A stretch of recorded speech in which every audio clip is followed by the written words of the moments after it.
Hello अब बंदे खुश है बे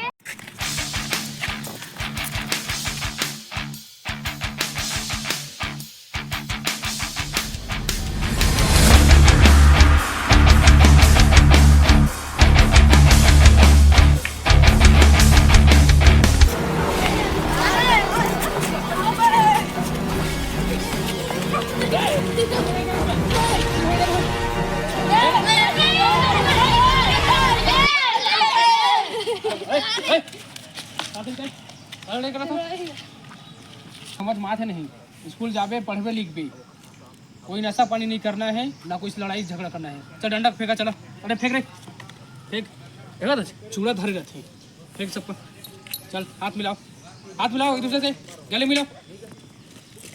तो जैसे देखिए संगवारी हो आजकल के लड़का मन दुर्लभ कैसे बनना चाहते गुंडा बनना चाहते आजकल के लड़का मतलब थोड़ा कुछ बात होते धक्का मुक्की होते तो लड़ाई झगड़ा चालू हो जाते तलवार निकाल जाते लाठी निकाल जाते छुरा निकाल के लेके आ जाते।